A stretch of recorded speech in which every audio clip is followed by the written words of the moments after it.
اب سے تم میرے سب سے بڑے دشمن ہو، حتیٰ کہ کافروں سے بھی زیادہ۔ ارطغرل کہتا ہے اللہ کرے کہ آپ کا قبیلہ انصاف پر قائم ہو، پھر اگر میں بھی کچھ غلط کروں تو آپ مجھے سزا دے سکیں۔ پھر اسلحان کہتی ہے میرا بھائی قاتل نہیں ہے، آپ نے ہمیں بہت زیادہ دکھ پہنچایا ہے ارطغرل صاحب، اللہ آپ سے اس کا حساب لے۔ پھر وہ اندر کی طرف چل پڑتے ہیں۔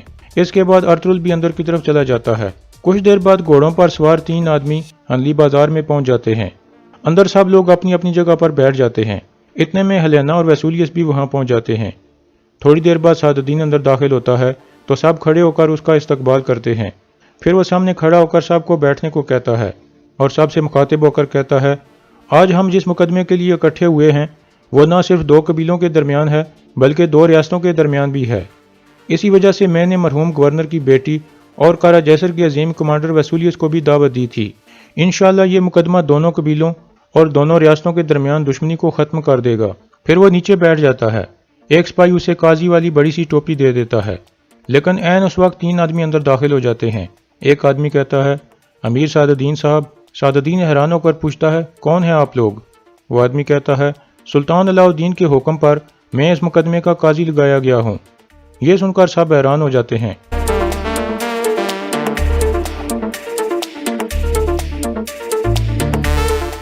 لیکن ارطغرل حکیم ارطو کی طرف دیکھ کر مسکرانے لگتا ہے۔ پھر قاضی پاس آ کر سعد الدین کو حکم نامہ دیتا ہے۔ حکم نامہ پڑھنے کے بعد سعد الدین کہتا ہے میں سلطان کے فیصلے کی عزت کرتا ہوں، یہ میرے لیے شرف کی بات ہوگی کہ میں یہ مشکل ذمہ داری آپ کو سونپ دوں۔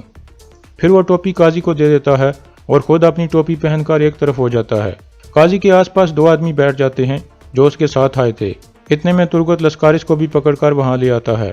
ہیلینا اسے دیکھ کر غصے میں آ جاتی ہے اور کہتی ہے قاتل، لعنت ہو تمہارے اوپر۔ لسکارس کو اورال اور چولپن کے ساتھ بٹھا دیا جاتا ہے۔ پھر مقدمہ شروع ہو جاتا ہے۔ سب سے پہلے ارطغرل کہتا ہے قاضی صاحب، ثبوت کے طور پر میں یہ تیر اور کمان پیش کرنا چاہتا ہوں جو لسکارس کے خیمے سے الیار صاحب کی موجودگی میں ملے تھے۔ پھر ایک سپاہی وہ تیر کمان اٹھا کر قاضی کے سامنے رکھ دیتا ہے۔ ارطغرل کہتا ہے گورنر پر جو تیر چلایا گیا تھا وہ بھی اس میں موجود ہے۔ تینوں قاضی وہ تیر دیکھنے لگتے ہیں اور تینوں باری باری کہتے ہیں یہ تیر ایک جیسے ہیں۔ پھر قاضی لسکارس سے پوچھتا ہے ارطغرل صاحب نے جو کہا ہے کیا وہ صحیح ہے؟ لسکارس کہتا ہے یہ سب سچ ہے، میں نے گورنر کو اسی تیر کمان سے نشانہ بنایا تھا اور یہ حکم مجھے اورال نے دیا تھا۔ اورال کہتا ہے یہ جھوٹ ہے قاضی صاحب، یہ سب جھوٹ ہے۔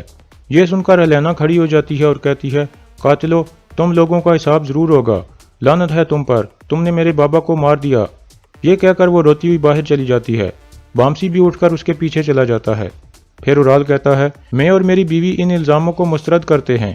یہ ثبوت ثابت کرتا ہے کہ لسکارس قاتل ہے، لیکن یہ ثابت نہیں کرتا کہ میرا اس کے ساتھ کوئی لینا دینا ہے۔ قاضی کہتا ہے لسکارس کا یہ بھی کہنا ہے کہ آپ نے ارطغرل صاحب، ان کی بیوی اور بچے، حتیٰ کہ اپنی بہن اسلحان کو بھی قتل کرنے کی کوشش کی تھی، اور اس کے علاوہ ٹوکٹا مش صاحب اور آئیبوک خاتون کو آپ نے چولپن کے ساتھ مل کر قتل کیا تھا۔ کیا یہ سب جھوٹ ہیں اورال صاحب؟ اورال کہتا ہے یہ سب جھوٹ ہیں قاضی صاحب، ان سب فتنوں کے پیچھے سمن تھا جسے میں نے مار دیا تھا۔ پھر ترگت بول پڑتا ہے اور کہتا ہے قاضی صاحب، ہم سمن کو زندہ سلامت پکڑنے والے تھے تاکہ وہ سب گناہوں کا اعتراف کرے، لیکن اورال نے ہمارے روکنے کے باوجود اس کو قتل کر دیا تھا۔ یہ چاہتا تھا کہ اس کو اعتراف کرنے سے روکا جائے تاکہ اس کے گناہ سامنے نہ آ سکیں۔ پھر ارطغرل کہتا ہے 3 اور گواہ ہیں جو اس بات کو ثابت کریں گے کہ اورال نے میرے سپاہیوں کو مار دیا تھا اور قالینیں جلا ڈالی تھیں جو میں نے قسطنطنیہ کی طرف بھیجی تھیں۔ وہ گواہ یہ ہیں الیار صاحب، جاندار صاحب اور سپاہی کتلوجا۔ سب سے پہلے قاضی الیار سے پوچھتا ہے کیا ارطغرل صاحب سچ کہہ رہے ہیں؟ الیار کہتا ہے یہ سچ ہے۔ پھر قاضی کتلوجا سے پوچھتا ہے کیا یہ سچ ہے کتلوجا؟ کتلوجا بھی کہتا ہے یہ سچ ہے قاضی صاحب۔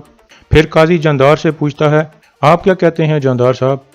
جاندار کہتا ہے میرے بیٹے نے غلطی کی تھی، یہ اپنی لالچ میں گرفتار ہو گیا تھا، لیکن دونوں قبیلوں کے درمیان دشمنی سے بچنے کے لیے میں نے ان ڈاکوؤں کو ڈھونڈ کر سب کو مار دیا تھا جنہوں نے ارطغرل صاحب کے سپاہیوں کو مارا تھا۔